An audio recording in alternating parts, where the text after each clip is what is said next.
week in racing. It's time to recap it. And who better to do it than Michael and Magic? Two bros/pros who cover the highs and lows of racing around the globe on every one of their shows. Real fans look forward to these guys and their last thoughts, cause they know they're not talking out of their royal ascot. What they say makes sense. So ladies and gents, sit back and relax as Blinkers Off presents The Magic Mike Show, where you hear the experts speak. The Magic Mike Show. Tune into the show every week. The Magic Mike Show. You can trust the show is the bomb because it's being brought to you by RacingDudes.com. What's up, everybody? I'm Magic. And I'm Mike. And this is the Magic Mike Show, episode 202. Mr. Samich, we were just talking about it before we went live. It is orange as balls out there because of all the fires. Nice and safe inside, breathing nice, clean air. How are you doing today? I'm doing pretty good, man. We had a nice little rainstorm come through, wash all the orange away, and we're just living the dream out here with some clean air. Very nice, very nice. I'm excited, man. This is the one time of year when we go to Kentucky Downs, which if you're new to the show or if you missed it when we cover it in the last 2 years, this track is knucking futz. Like in the best way possible. But I was thinking about it yesterday, and for me, an apt comparison is kind of like it's kind of almost kind of like the small version of the Breeders' Cup, where when it's happening, you're all excited and it starts. You're like, yeah, this is great. And there's big fields and there's always some crazy, winners that you don't see coming. And then by the end of it, you're like, what happened to my money? And then it's such a slog to get through, like it's such a mental drain that you get done and you're like, I don't want to do this again for another year. And then about 9 months later, you're like, yeah, it's about Kentucky Downs time. It's about Breeders' Cup time. And then you get excited and it's here and we're right in the middle of it. So I'm feeling good about it, but it's going to be interesting to see how we do today. Yeah, man, it's a unique experience. And opening day was on Monday when we had Del Mar and Saratoga, and we were both drained from Churchill and everything over the weekend. So I didn't play on opening day.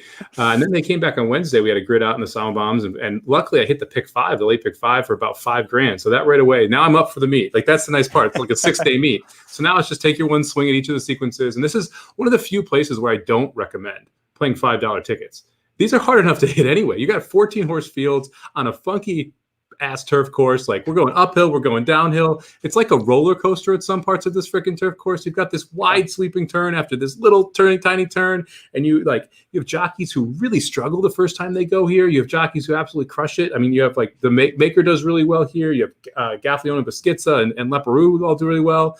Irad really struggled yesterday. He clearly picked it up today. Pratt struggled yesterday. Haven't seen him ride yet today. So like, it's interesting to see some of these jockeys struggle with this turf course because it's funky, man. There's no other way to put it. It's kind of like back in the day when you have the different hockey arenas and you would go to like the old Chicago Stadium or you go to the arena in St. Louis and the ice dimensions are different, like literally smaller ice rinks and then bigger ice rinks. It's just like all these different nuances that really came into play. And that's how Kentucky Downs treats it. And on top of that, you have fields of 12 horses and the purses are so big, everyone wants to come play. You're the popular kid. So everyone's coming over to your house here, and you have all of these horses coming in from Ellis Park and from Churchill and from California and from Saratoga. And it's just like, how do we get to the winners? And so sometimes you do, and it's great because it's a price. And sometimes you just sitting there scratching your head.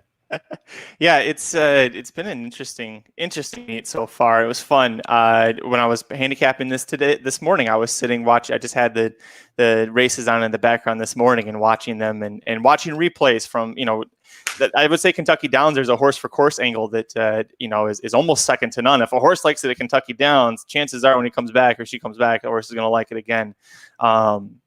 There's Snapper Sinclair, and he lost the Tourist Mile. But man, I was so excited. I was so brain dead. I forgot to play, and I'm kind of glad I did. But I was going to hammer him because that horse just loves Kentucky Downs. He doesn't do a whole lot outside of Kentucky Downs. But man, you put Snapper Sinclair at Kentucky Downs, and he's almost a must play. And I think he was really nice odds in the Tourist Mile too. So that's another thing that's nice is you have like 16 horses in almost every field we're going to talk about today. They only let 12 run because it's not that big of a track. But because of that, from a betting perspective, you're just kind of like scratching your head some of these times. You really have to, I almost want to say you have to go through this a couple of years before you fully, I finally feel good about trying it this time. The last 2 years, I was like, hell if I know what I'm doing. Yeah, and that's part of the struggle with Kentucky Downs. It's even morphed over the last 2 years. I mean, I remember the first time when we played this thing, it was a lower level horse. There wasn't this excitement around it. Then last year you started to see, we even talked about how courses leaving Kentucky Downs were struggling. And last year, all of a sudden, Yeah, baby. All of a sudden, I figured that was why you're snapping. Michelin got the win there. I love that horse. All of a sudden, I was a nose away from a 20-1 shot the last race too. We'd have a pick 4 start with 21 over 10-1. Anyway, and it's not been great today. This is the first. We finally caught 2 in a row races where we had must-use exactas in back-to-back races. But anyway, like 2 years ago, you had horses coming out of this meet and they weren't doing great. Last year, key angle was horses leaving Kentucky Downs that did well were winning races all over the place because of the competition that they were facing. And so that's, again, something we're going to look for here. Before we jump into it, we should also mention that there's certain keys to this racetrack. It plays longer than the race actually sets up. So horses that succeeded a mile actually are strong at 6.5 here. Speed cutting back is a big angle because they have the stamina to go a mile and a 16th. They're cutting back to a mile, showing speed. They're able to kind of stay close and then pounce late. So this is an interesting racetrack when you're looking at the different nuances of it. And I think it gives people who've been playing a couple of years a significant edge over people who haven't, because you're able to get to some of these prices and you're able to see what trainer jockey combinations have been successful and which one hasn't. Asmussen Santana. So you know who you should lean toward and who you should lean away from. And that allows you to get to some prices that you might not necessarily get to if you don't know if you haven't played it in the past. It's really crazy. So if you're watching us live on Facebook, or if you're watching the replay, Facebook, YouTube, Periscope, thanks for joining us. I'm going to throw it up right now, a graphic. This is what the first race of the sequence we're going to cover looks like. 6.5 furlongs. This track, it looks like a carabiner. I saw someone post this on Twitter earlier today. That's the best comparison. It's like an oblong paperclip or a carabiner, because it's just and you're going uphill and it's all sorts of nuts. There's 2 turns, and one of them is like a U-turn. The other one is like 3/4 of the track is you're turning. So it's gonna be. Before we get into it, Mike, though, what's the best thing you saw since 2 days ago? I'm gonna go with the pick 5. I was really excited to hit this pick 5 yesterday, and I will totally admit, I got one back. The racing gods got me back on one of these. I totally wanted an inquiry in the last race where, and I specifically said this, we're going to talk about this horse in the sequence, so it even came more in my mind. Imprimis got taken down on Travers Day. I would have had a $45 pick 5 if that horse stayed up. And it would have paid like $150 for 50 cents. So that 90 times it would have mattered. And the horse was clearly much the best. But, the jockey hit him with the right-handed stick. He came in, cut off another horse. He should come down. Exact same thing happened there where Rosario, for some reason, went right, hit the horse moved in, it cut off the 11, and I luckily got put up because the 11 then checked the 8, and the 8 was the one that really got affected. So hitting that late pick 5 was really nice because it's tough to hit at this course. And when you're able to, man, it really feels good. And we put out the grid for $25 there. A bunch of people popped this ticket. We had people for $108. We had people for $400. We had one guy who hit it for $36 because we had 3 must-use winners in the 5-race sequence to be able to get this puppy home. So really happy to get that pick 5 home yesterday. And I'm excited to have Kentucky Downs back. Like you said, I will hate it by the end of this meet. But man, 2 days in, I'm on cloud 9. I love this place. Let's go. Let's keep it going. I can find prices here. I like it. Yeah, it's great. So I threw it up on the video here that $4,900 for a ticket that you went. I mean, you were pretty aggressive. You went $288. It's usually higher than what you even play in your own private tickets. But you went after it because as well as anyone, Kentucky Downs. You spend a lot, you're going to make a hell of a lot if it hits. So if you can get lucky, I mean, there's a horse that's 8-1. That's my top choice in one of these races. Is like 8-1 somewhere else. I might think I'm a little crazy here. 8-1. I'm like, this is going to be great. So it's going to be a lot of fun. Well, I'm going with, when you see my ticket, I'm going with a single spread style. I'm taking one stand and then just trying to find prices everywhere else, because I think that's a really good way to attack this track if you're trying to keep your ticket cost low. Find one race that you say, okay, I got an opinion. Let's hammer that opinion. Let's see what we can do. Because then it allows you to use these wild horses in other places. And like I said, I mean, we had a 20-1 that just lost by a neck. That was a Cassie horse. You don't often get Cassie. I think it was Leperoux or something like that. Uncle Mo horse getting back to the turf at 20-1. And then this horse that won, Michelin, just won at 10-1. It's a very good horse and just ran down another very good horse. So, I mean, you're able to get prices here on horses you'd never imagine seeing. And we had a favorite that went off at 9-2 earlier today. So you have the opportunity to get big time scores even for 50 cents. I love that spreading style. And I think single and spread's a really good strategy here. I have a similar strategy, and we're not still in the same spot, so we'll tease that for a little bit. But for me, the best thing that I saw, man, the Clippers. I feel like they're finally, when the Clippers need to turn it on, they finally they're the best team in the NBA. It's just the nerve-wracking part is as a fan, when are they going to turn it on? Are they going to turn it on? And when is it going to happen? But they ate the Denver Nuggets lunch last night. It was thing was over like midway through the second quarter. I was like, I don't need to keep. I'll keep one eye on the score like as things go on. But I got a lot of other shit to take care of. So I had a lot of work to do for the site. So no, it's fine. But they look great, and it's all setting up for that big showdown for the Battle of Los Angeles in the Western Conference, where it's going to be Lakers versus Clippers. And I've thought before the playoffs started, that was going to be the best playoff series. Not whoever, which LA team plays, probably be Boston is my guess for the title. It's going to be the battle for LA is going to be the best thing. So I'm excited for it. The way the Lakers have looked, I'm really excited to play them right now. So we'll see how things hold out. They got one more game and we'll dispatch Denver. Yeah, be careful what you wish for here, buddy. It's been interesting because when you watch the Lakers in their first round series and then you watch the Clippers, PG 13% was shooting terribly. You had the Lakers who looked awful. Now all of a sudden they're both looking pretty frisky, man. LeBron and AD look like they got their game going. Paul George is being able to find the net on the good side of it. We're going through the they're just hitting it without hitting anything else. And Kawhi is Kawhi, man. So all of a sudden this matchup that everyone wanted, then looked a little, is now back. So it's exciting to see it come back. And sports is now tonight is good. It's just off the hook, man. It's going to be crazy. We've got football, the NFL back tonight. The NFL's back tonight? Who's playing in that game? Do you have any idea? I think Houston's in it. I think maybe if we watch Blinkers Off, we'll find out. I think they might mention the game 42 times in that hour show. So we got football back. I'm pumped about that. We've got the hockey final or the conference finals going on right now. We're going to have the Stanley Cup shortly. We've got the NBA finals, a couple great series, or NBA coming up with the finals there too. We got a couple great series going on right now. I love the Heat. I fell in love with this team over the last 2 rounds. So I'm secretly rooting for them outwardly now. So it's fun right now being a sports fan. I wish we had the NBA during the day still, and then we could have the Texans are going to be the Super Bowl champs. That's crazy. Wow, Jared's calling his shot right now. Super Bowl champs, Houston Texans. Wow, I'm with you, Jared. I'm with you, buddy. So it would be nice to have some more day stuff because, man, at night it's fully packed, but it's going to be awesome, man. I'm excited to have sports back in full swing, and that Clippers-Lakers series is going to be epic when we finally get to see it. Well, we got a few more hours till then, Mike. We got some horse racing to talk about at Kentucky Downs, the late pick 4 sequence on Saturday, September 12th. Let's get into it. Riders up. All right, kicking things off at Kentucky Downs for the late pick 4 sequence on Saturday, September 12th. We're looking at the Grade 3 $500,000 Kentucky Downs Ladies Sprint Stakes, going 6.5 furlongs on the turf course. And I'm going to pull up if you're watching along with us live, I'm going to pull up the track layouts here. Here's what this crazy ass 6.5 furlong race. They go, Mike, correct me if I'm wrong, but if you're watching on the screen, here is where it's like that's ground level, and then it goes uphill into this turn. And then the turn's kind of flat. You start to go downhill here, and then you catch up some good steam. So somebody asked, how much does that uphill downhill factor in your handicapping?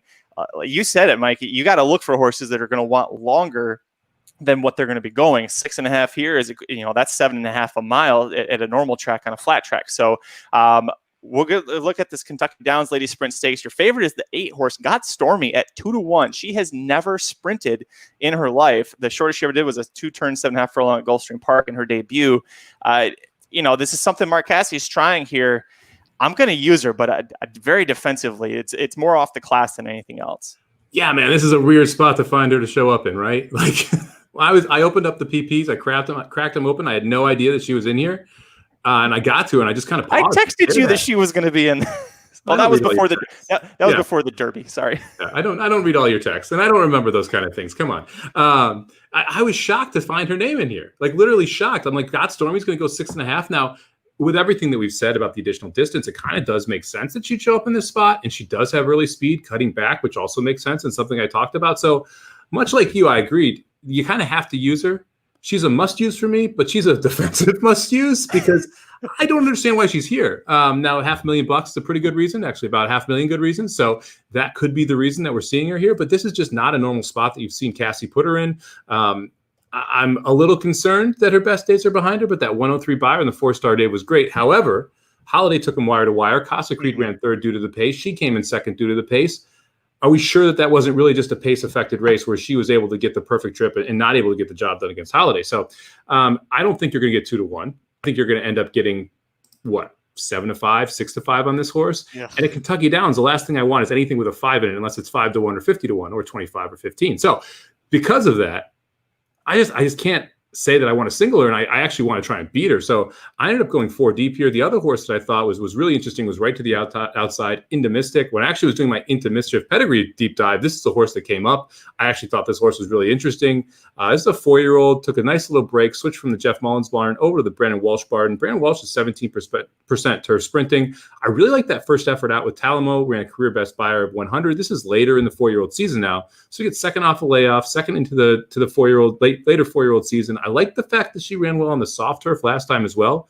We're not going off the turf. There's no dirt track here. So we're running on the turf no matter what happens. So if there's a little bit of rain, we know that she's going to be able to handle that as well.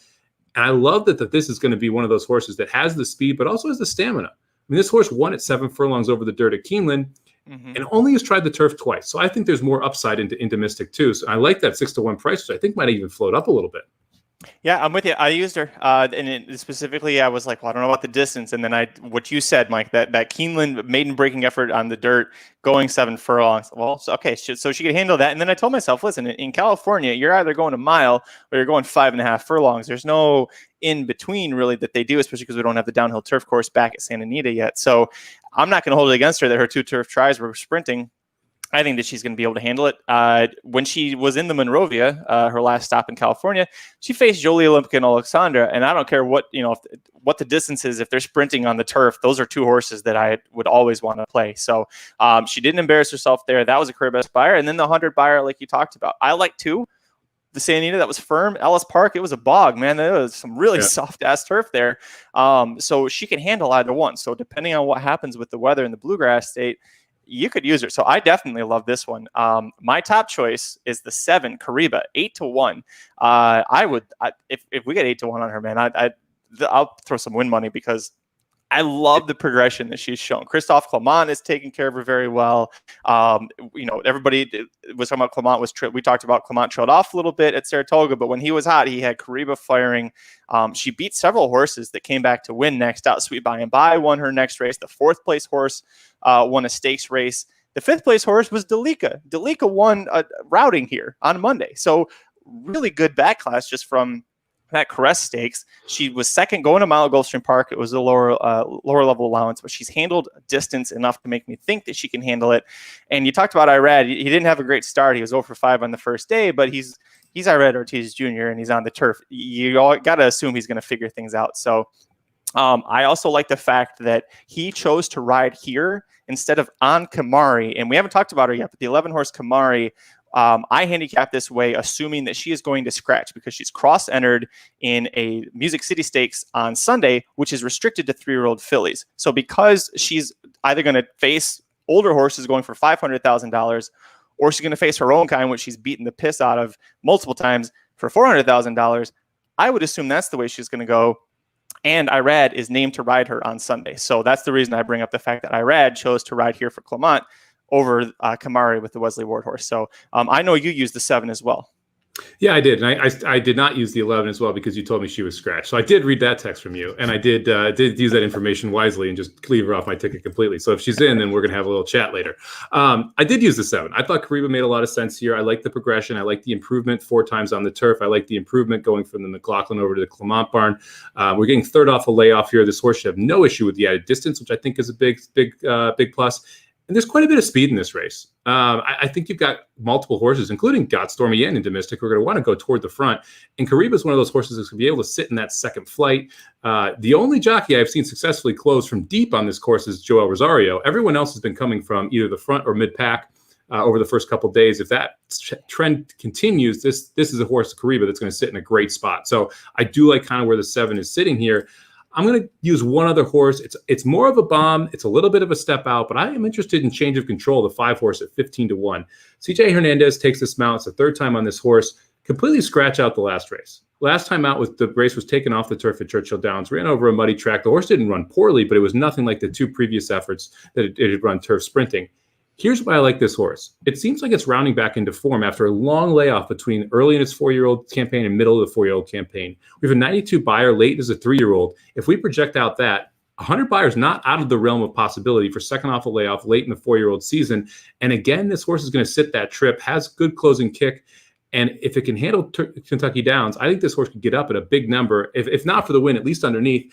And I want to have at least one of these 15-1 horses in almost every leg if I'm not singling, because you have such a shot at getting a price here. And there's really only 2 horses that have 100 buyers. Actually, there are only 2 horses that have 100 buyers in here. So outside of those 2, if something quirky happens, you can go in a lot of different directions, and both those horses want to be on the lead. So the way to go is to find a horse that's going to be coming from off it. And to me, that points to the 7 horse, Kariba, and the 5 horse Change of Control. I went back and forth on Change of Control. Didn't ultimately use her, but I looked at the same thing you did. I was like, she's, her last 2 turf efforts were really great. I like that she, if you look at like the internal fractions of some of the turf sprints she's been in, they can be really fast, 21-4. They can be a little slower, 22-1. Either way, she's coming. Mm-hmm. And so the fact that kind of a versatility for a horse to be handling either pace scenario, I think is going to do her well here. She didn't make my ticket, but especially if she hit the underneath for the exotics. I think if you like to play exotics, I think she's a great one to use. I had 2 horses I use that we haven't talked about. I'm going to go to the rail you want to try saying this horse's name? I'm going to say Into a Cow because it just sounds funny to me. Intuico. Sure. She's from Brazil, so she's making her first start here, and it's always a big it's always a big question mark what these international horses are going to do first time in the U.S. But she was doing well, going longer, going a mile, going 7 furlongs, and that horse that beat her, I was doing a little bit of research. She's 7 for 11, and she won 3 of her 4 starts after that race. Like that horse that she lost to is a damn good horse in Brazil. We don't know what that means in America, but look who's riding. Florent Geroux. Florent Geroux? Really? What's he doing on this horse? Unless this horse has actually got a shot here. So the one thing that makes me nervous, she's not even, she's an October foal because she's Southern Hemisphere. So she's really technically still a 3-year-old. But getting Geroux, the first time Lasix, the trainer, Paulo Lobo, he was 3rd in the Tourist Mile on Monday with a horse named Ivar. So he knows what it takes to get a horse to do well here at Kentucky Downs. So I'm going to take a shot, because this Florent Geroux is 20-1, and it's a barn that he doesn't ride that often for, but when he does, he's 3 for 12, 25%. Yeah, I'm not going to tell you not to take a shot here. He's been on some weird horse. Oh, we lost Mike again. Man, we always lose Mike right when he's in the middle of something good. I'm just gonna make sure. There's always a delay here, but are you there? I'm back. Yeah. Hey, there you are. Okay, sorry. I heard you say that you weren't going to talk me off, and then you just stopped talking. Yeah, well, that's why I didn't want to talk you off. No, Flock has picked up some interesting mounts the first couple of days here. That's the thing. He's been on a couple of horses that are 30-1 or 20-1 that you wouldn't expect, and none of them have run poorly, but none of them have won either. And so I decided not to use these type of horses today, and I decided not to use these type of horses on Saturday when I'm doing these for the Samo Bombs as well, because in my mind, I think he's taking just pretty much any mount he can right now at Kentucky Downs. And so he's not as being selective as like Irad was in some Saratoga situations or Pratt is in some California situations. I think he's being fast and loose out there, baby. And he'll take any 20-1 he can get right now. The other horse I'm going to use, I'm assuming we're going to get Kamari and at least one other horse to scratch so that she gets in. But the 14 Lady Lawyer, if you're telling me I can get 15-1 and it's Chad Brown, Joel Rosario with a horse that likes to come from off the pace on the turf, I'm like, where do I sign up and how much money will you let me give you? This is the horse that was doing well in Europe. This is a European style course, so I like that angle. And I just the fact that it's Brown Rosario doesn't have another mount, so if this horse draws in, he is riding her. She's done well in her 2 American starts. She did well at Saratoga. She did well at Belmont. She handled 7 furlongs pretty well at Belmont. The 88 buyer that she's had for her 2 stateside races, she's going to have to improve off of that, but give her a shot, man. 15-1 with a Chad Brown, how could I say no? Yeah, I agree with you. I thought both the 14 and 15 were interesting. I didn't use either in my ticket because I generally don't use AEs when we do this, but I would be interested in both the 14 and 15 if they draw in, and I may end up using both of them. We'll move on to the second leg of the late pick 4 sequence at Kentucky Downs on Saturday, September 12th. We're going to look at race 9. This is the $500,000 Kentucky Downs Juvenile Turf Sprint Stakes. Field of 10 juvenile males. I think this is the only one on the whole card, Mike, that doesn't have also eligibles to worry about. Favoritism, it's going to be on a Wesley Ward horse. Just pick which one you want. You got the number 9 Outador at 2-1, coming off that really sharp maiden breaking effort. You got the number 10 Fausty at 5-2 right now in the morning line.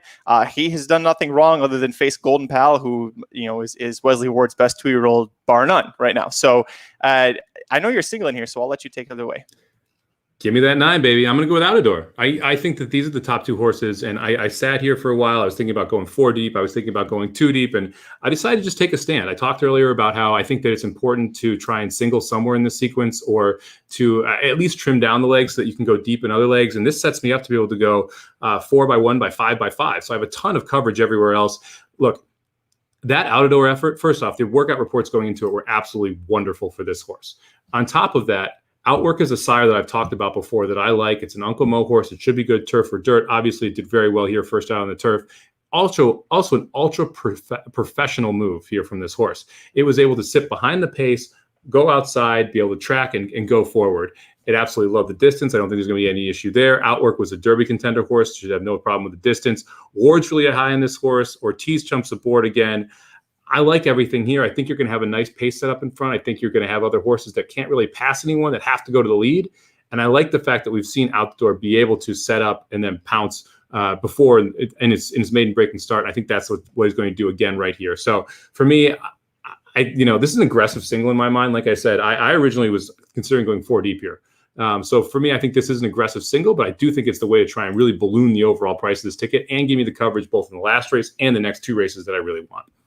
I ended up going 2 deep here. I used both the Ward horses because I watched their replays and I looked at the forum and I really thought about it. And I was like, I can't really decide between the 2 which one I like more than the other. I think they both have a strong shot. If Golden Pal was in here, I think I would single him over these other ones. But here's some things about Outdoor. River Tiber was the favorite in that race. By the way, Outdoor was the 5th choice betting wise in that race, which is crazy. Part of it's because River Tiber is also another Wesley Ward horse, was 9-5, I think. And this is a $500,000 Coolmore horse by Warfront out of a Sadler's Wells mare. So was really set up to be a beast. That horse was dicking around in the whole race. Outdoor won easily. They got a little green coming, midway down the turn, midway down the stretch. But this is the debut. I think we're both willing to forgive that one. Oh yeah. So I use Outdoor. I'm going to use Fauci too. The horse, his debut was pretty bad at Belmont, but then does well at Keeneland on the turf. Goes to Saratoga and loses to Golden Pal, who I said is Wesley Ward's, might be his best 2-year-old anywhere right now. So there's no shame in losing to that horse. I'm going to ask you a question. So the Skidmore was a minute 0.88. Yep. Same distance at Saratoga about a month earlier. Outdoor was a minute 2.36. Fauci was 3.5 lengths behind. How does that equate into time just between the 2 of them? Because that's honestly something I'm not sure how to compare those 2.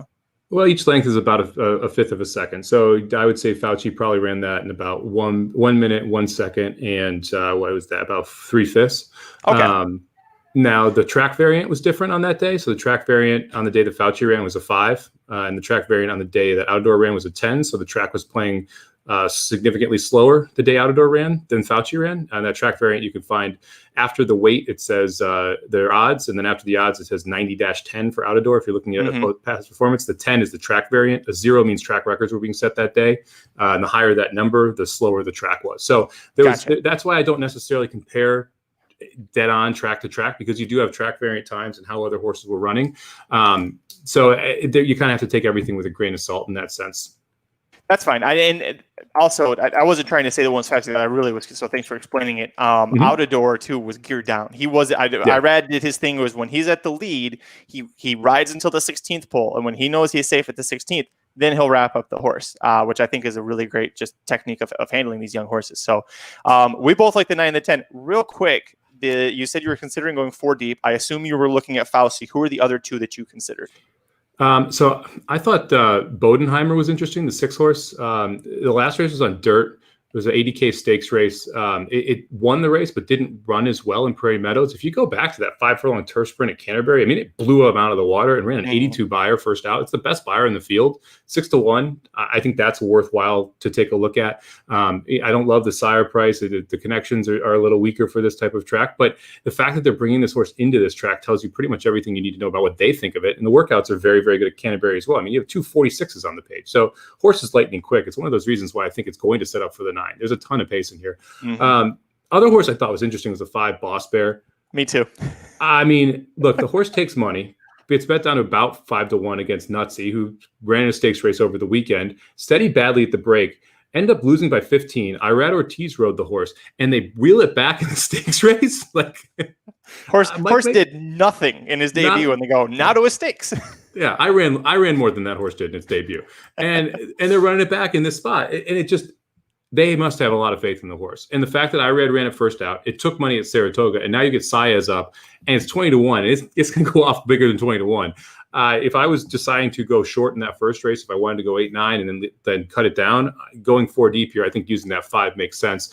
And so I thought both of those horses were logical. I mean, you also have a Asmussen horse here with Irad up, or with Jose up, County Final, who I think is interesting, who won its debut on the turf and then was in a stakes race at Monmouth, got taken off the turf, was able to win there as well. Been a heavy favorite in that race, and we haven't really seen a buyer for it on the turf. It would probably need to improve, but I thought that horse was interesting as well. But I would have ended up 5, 6, 9, 10 here if I was going to go 40. My big concern with the 6, because I did look at him, that big drop off. I don't know how much of that was a surface change and how much of that the horse was running on Lasix the first time, and now he's going to be running without Lasix for the second time. So it could be nothing, but with these 2-year-olds where at certain tracks you're allowed or not allowed to use Lasix, it's something that I'm paying attention to. So we'll see if that ends up affecting the 6 Bodenheimer.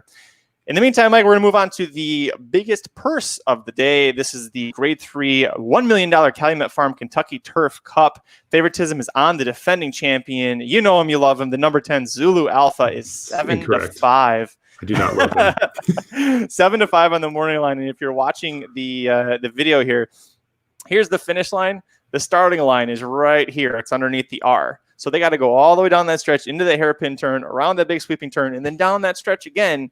And that's the Kentucky Turf Cup. I'm singling Zulu Alpha. I am singling him hard. He is reportedly doing the best that he's ever done. Aaron in the divisional rankings at racingnews.com has said that the Elkhorn was one of the best races this horse has ever had and how phenomenal he looked. I went back and watched just to see what Aaron was talking about. That horse was a beast in there. He loves Kentucky Downs. Tyler Gaffleone, this horse it's like as soon as Tyler got on, this horse was just boom, boom, boom, boom, boom, can't be stopped. He got stopped once, but I'm using him here. You're using him, but you're spreading. So talk about Zulu and who else you're using.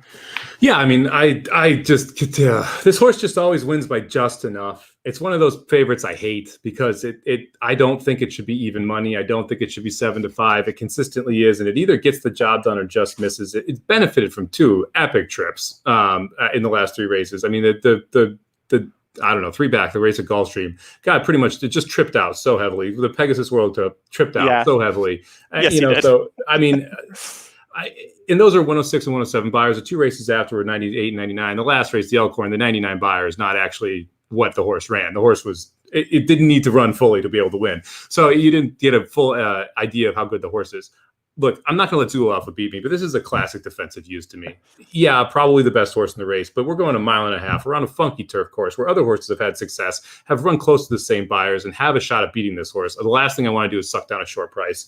I think the 5 Arklow is another horse you have to use. This horse ran second to Zulu Alpha in this race last year. It's won on this course. It's run second on this course. It's gotten a lot of trouble since then. I think we're hopefully going to get back to having a decent effort. I think it's interesting we're adding blinkers, a 32% move for the Brad Cox barn.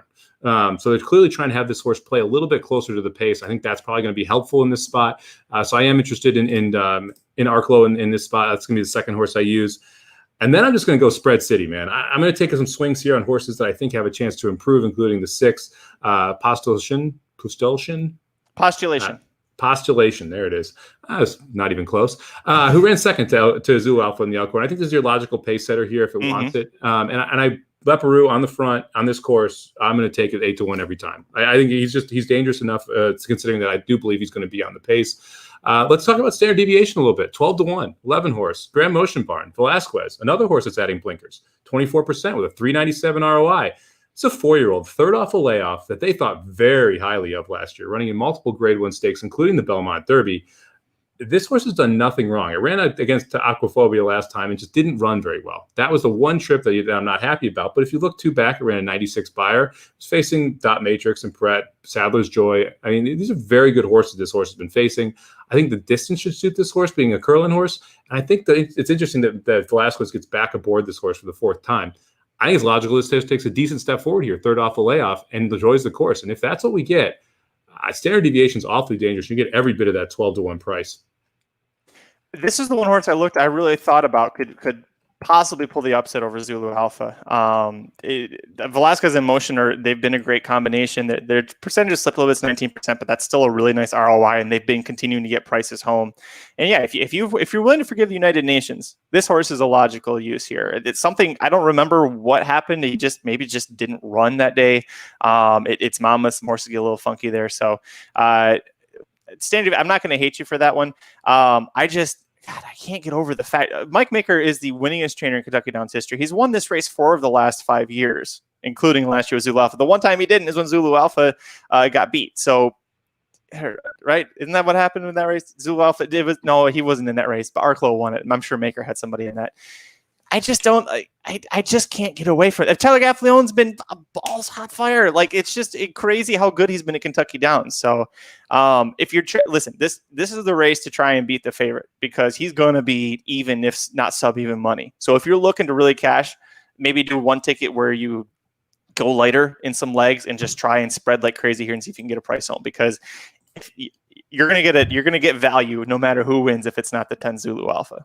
Exactly. And that's why we're going 5 deep here. And I'm going to add Red Knight to the list, the 2 horse, who 6-year-old horse, so a little bit later in his career, but this is second off a layoff. And that first race was in a grade 3 against Spooky Channel and Cross Border, 2 very good horses at Gulfstream Park. Ran 4th in the race, didn't run poorly, ran a 92 buyer, but had been running 98, 99s before the layoff. But it was a 90-cent favorite in that spot. And now we're, coming back here. And yeah, that was in January. So we're coming off a longer layoff. But this horse has been able to fire off a layoff before, running second in the Elkhorn last year, coming off a longer layoff. And if we can get back to those mid to high 90 buyers, this one's going to be flying late, and I think is going to love the distance. So this is a horse that's been running at 2 miles, mile and a half in the past. So I'm excited to see what this one can do. It's 1 for 3 at the distance with a second as well. It's got a 388 Tomlinson rating, 12-1. It's got Mott. We got Saez. Let's take a swing. So again, I'm following this general idea that if we can get past Zulu Alpha, let's have as many bullets as possible in this spot. It's one of the reasons why I did single that 9 outdoor last race. I just saw Michael Myers say he's going to do 2 tickets. One was singling Got Stormy and spreading without Zulu. The other one spreading without Got Stormy and singling Zulu. You're going to be real pissed when both those horses win. I'm just going to say that right now. You're going to be really mad when both of those horses win. Just play a $5 banger with both of those as singles, just to cover yourself, just in case.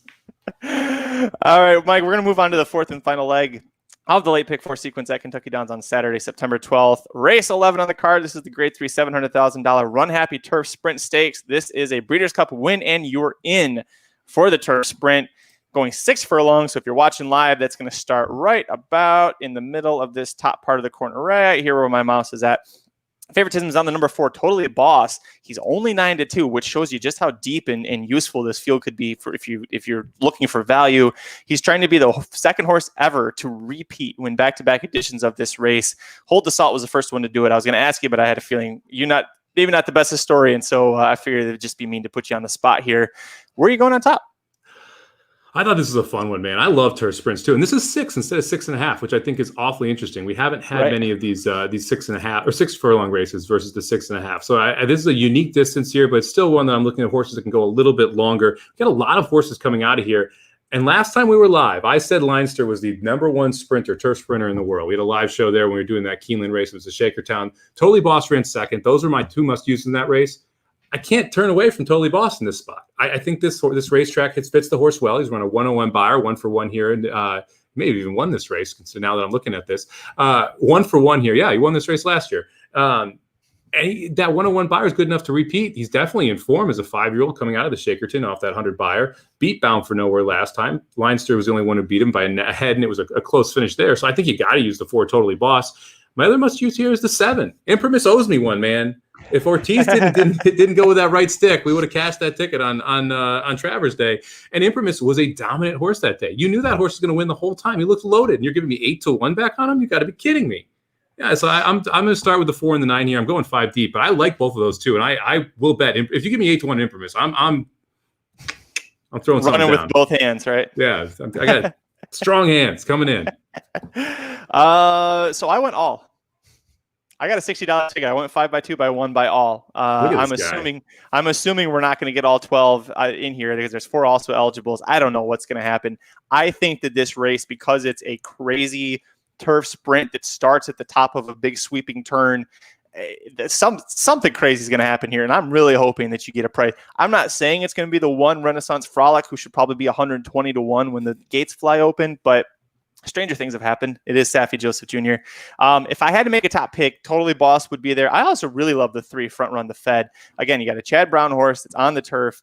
Chad won 2 of his first 3 mounts at Kentucky Downs to start things off, so he's bringing some great stock with him. Castellano comes down to ride after running at Churchill Downs. He's a Clarovich Stables horse, so you know that Chad is going to put every ounce of effort into getting this horse to run well because of the ownership group.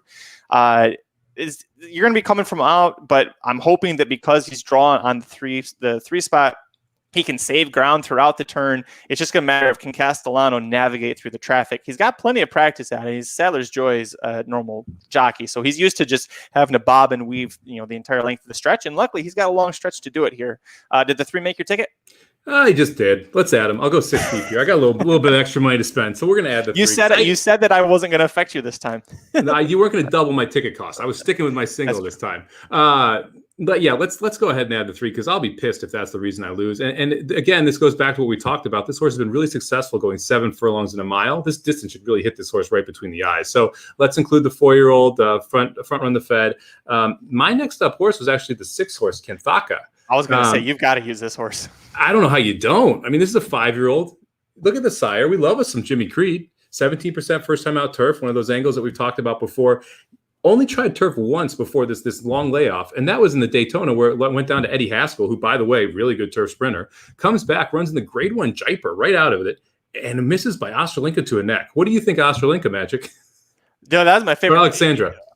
You remember that race too, because my video froze. I think that was the day we were all doing the ABR live show because my video froze on watching the stream. I have no idea who won. Somebody, I can't remember who it was, but someone that was a guest was calling the race, and the only reason I knew Alexander won is because of that call. And they made it seem like Kenthaka was going to win every step of the way. So when I see that he shows up here, I'm like you got to use this horse because that was an amazing effort.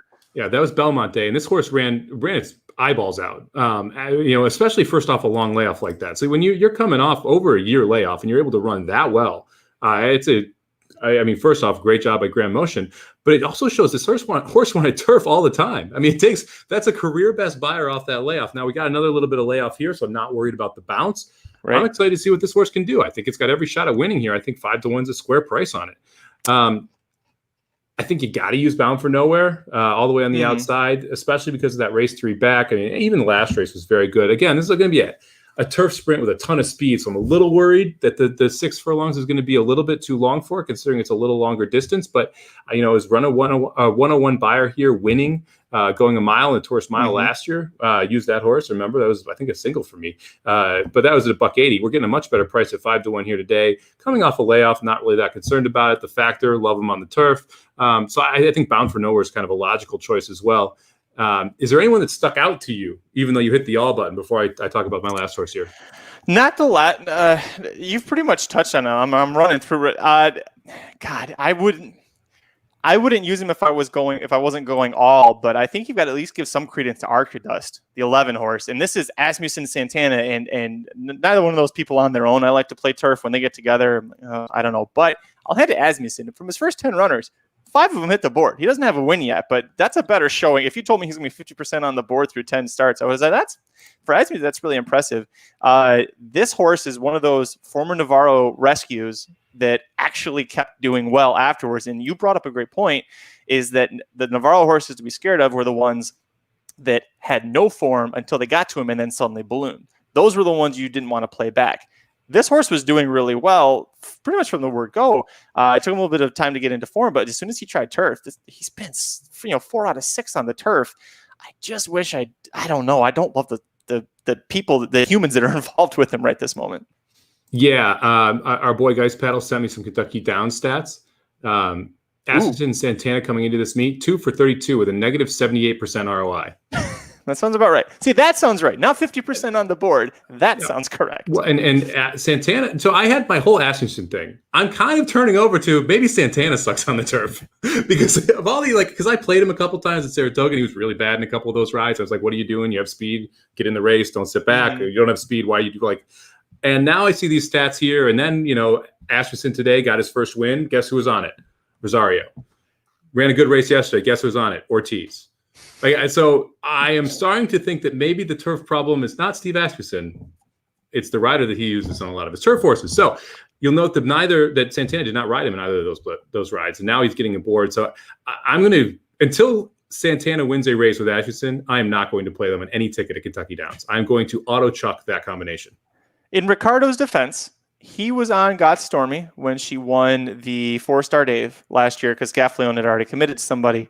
But that horse last year in the middle of summer, I think I could have ridden her. She probably would have done about as well. I don't think you could have made weight. I mean, I couldn't have either. That was the big question. We're both over 6 feet. God, I would have. Yeah, who wants to do a 50% weight reduction in time to ride at Saratoga? No, thank you. All right, so it's not going to be Arcadus. So who is the last one you're using here? I'm going to go to the 7 horse. And this to me is just. I was hoping this would be who you used. This is one of those interesting horses where, look, Bob Baffert's not a great turf trainer. He's a very good trainer in other instances. Not a great turf trainer. Never tried this horse on the turf. The horse has 103, 105 buyers in the back. Goes to the Brissett barn, runs once. Goes to the Gargan barn, runs in some grade ones. Now we're in the Maker barn. Man, that makes me interesting. Mm-hmm. And Maker just decides to throw him in here on the turf. I mean, I got to take a swing at 12-1. We get Gaffleone up. Maker is known for taking these dirt horses and making them turf horses and making them do a good job with turf horses.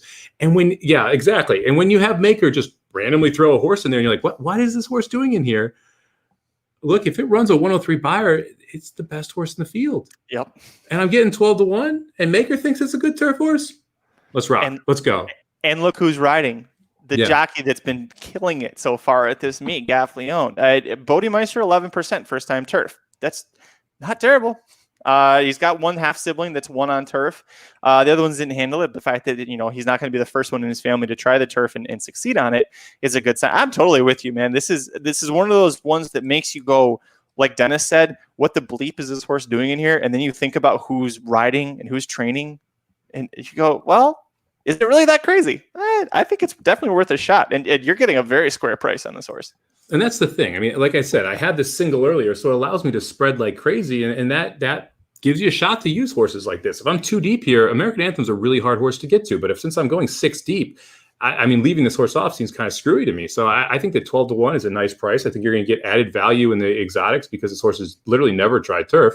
And there's not a ton of turf pedigree in this form, but he's 6 for 19 lifetime. He likes to win, likes to hit the board. He's hit the board 13 of 19 races. I think it makes a lot of sense here to use the 12-1 shot. All right, that's going to wrap things up. We'll go ahead and give out our tickets one last time. Before we do, real quick, Mike, there's been some comments about how the Summit Bomb seemed to be live to this last race at Kentucky Downs. Is that true? And how much time do we have before it goes off? Yeah, we're getting a little frisky here. We got 15 minutes, so we're not going to make it. I'm personally, I left out the favorite, the freaking Asmussen Rosario horse in the first leg because it was an Asmussen horse on the turf, and I completely auto-chucked, and I will no longer do that because if it's Santana, I will. But that 5-2 horse kind of hurt a little bit. But I'm live to 5 horses in the pick 4 here. I'm live to the 4, the 6. Hold on, I got to go back to my ticket here. The 4, there's a lot of horses in it. The 4, the 6, the 7, the 9, and the 12. And the payouts do not suck. 2,700, 800, 1,000.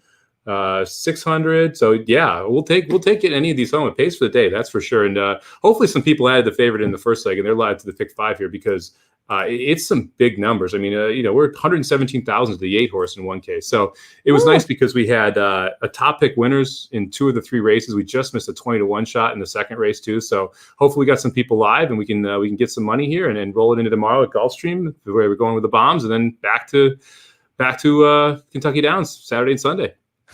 I was trying to get you to vamp for a quick second so I could remember to add that horse that you added in the last leg, and I couldn't remember which horse it was, but I got it now. So if you're watching live or watching the replay, check down below. We have everything you need for our tickets in case you missed it as we say it. I'll start, Mike. I'm going 1, 7, 8, 9, 14, then going 9, 10, singling the 10 and then hitting the all button. As it stands right now, that's a $60 ticket, 5x2 by 1x12. We'll see what happens with scratches, but that's my story and I'm sticking to it. Mr. Sam, it's your ticket. I'm going to play a 50-cent ticket as well. I'm going 5, 7, 8, 9 with 9 with 2, 5, 6, 10, 11 with 3, 4, 6, 9, 3, 4, 6, 7, 9, 12 for 50 cents. That will cost you $60. Thank you. I just realized I didn't change the math. See, this is the thing. Mike is much better at math. I made that one joke, but really Mike's the guy with the math here. So there we go. Now it's updated for you. Bam. Yeah. So I'm going to play the $60 ticket there. And, you know, I do think that if you really have opinions, you could single 3 of these 4 legs and try and take a swing at a big number. But for me, I mean, I would rather try and beat the favorites in the first and the third leg. And I honestly, man, Altidore, like the biggest improvement in horses come from first to second start. He should take a huge step forward here. And Fauci's already into his 4th start. I think we know more of what Fauci is. And so for me, I'd rather take a shot with a horse that's more up and coming, that has a big upside versus a horse that we kind of know where it's at. And you got to love the fact that Irad's going to be sticking with him too. So he's going to have plenty of days. He'll have Monday, Wednesday, Thursday to get the track under his feet and get moving.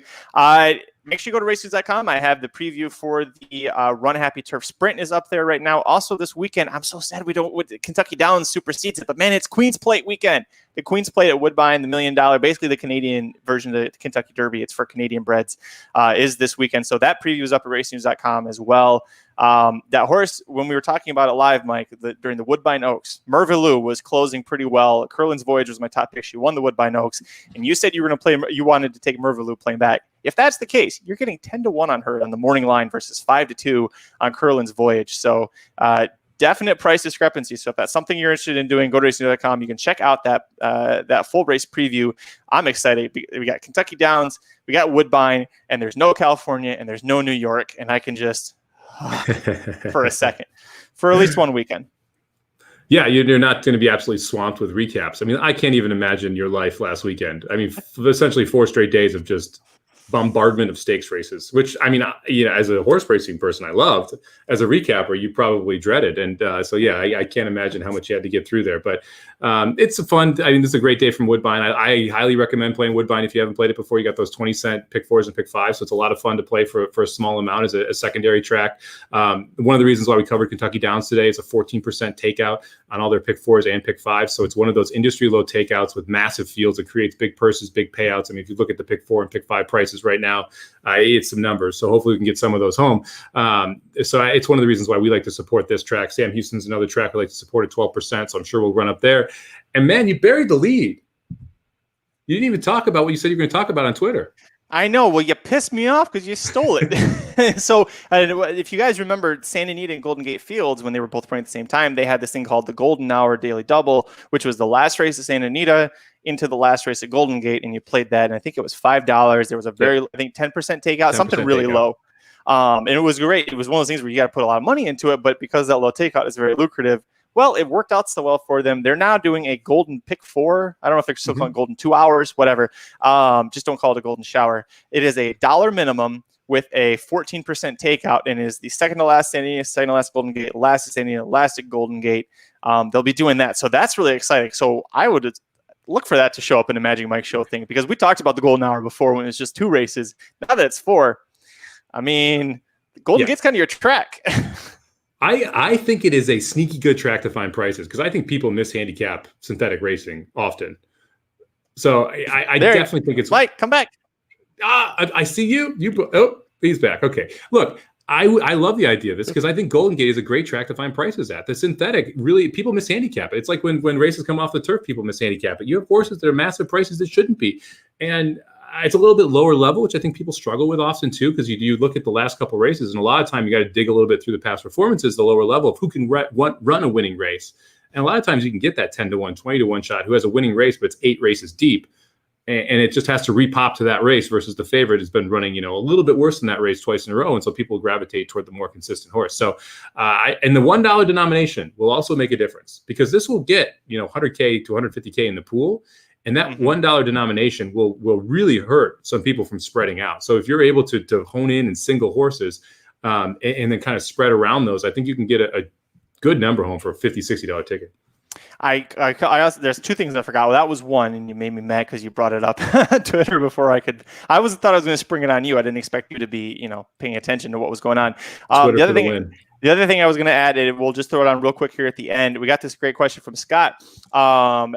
He's still learning, and he still feels like his lack of experience is showing. And so he wanted to know if there's any books or any other tools to help you learn aside from what we talk about all the time, which is you're paying for an education. Go back and figure out what you got right, what you got wrong. Is there any advice that you wish you'd gotten as a new handicapper that you know now? Keep the podcast, love the great work. I'll say the first thing I wish I knew right away was, and I knew it and I just didn't listen, don't bet beyond your budget. Set a budget and stick to it. And when it's gone for the day. Don't chase bad money with good because it doesn't end well. It doesn't end well at all. I agree. Someone asked me this question or asked me questions today on Twitter. Just, hey, what I'm trying to learn. What do you suggest? One thing I said to him that I thought was a piece of advice I would definitely recommend. Analyze the pace of the race first. Go into it and try and figure out, will the winner come from, look through the whole thing, will the winner come from up front, in the middle, or in the back? And do that with every race, and then see your results versus how you analyzed it. Because if you're able to consistently do that, you're eliminating over half the field every single race. If you can tell where the winner is going to come from based on pace race analytics. And I'm a firm believer that pace makes the race. It's something that's really commonly said, where you're going to find long shots that have heavy advantages, could be worse horses, but have heavy advantages because of how the pace plays out. And so if you learn right out of the gate how to pace handicap and how to figure out where the winner is going to come from, you're going to put yourself in a really good situation. Because let's say you're able to tell when it's going to be a closer. Well, now you only have to pick between 3 horses. You've eliminated, let's say 6 of the 9 horses. You got 3 in the back that you're picking from. That's going to make you a better handicapper right out of the gate. The other thing, and I harp on this time and time again, handicap before and after the race. Once the race is won, go back and look. Why was I right? Why was I wrong? What happened? Because you can get as much of information and angles from why you lost as any other way. Yeah, that was something that I feel like definitely helped me grow as a handicapper, was doing something like that. You brought up great points. If there's if you want a book that's a good recommendation, Frank Scottoni has a book, 6 Secrets of Successful Bettors. Shit, I gotta make sure I got that right. I love it. Frank Scottoni does the Del Mar analysis. He co-wrote this with Pete Forntail. Yes. 6 Secrets of Successful Bettors. So that's available. It's pretty cheap. You can get that. I think it's usually $7-8 that you can get a copy of it. So that's a great one. Ask people questions. Mike and I, the racing dudes, we all try to help and learn and just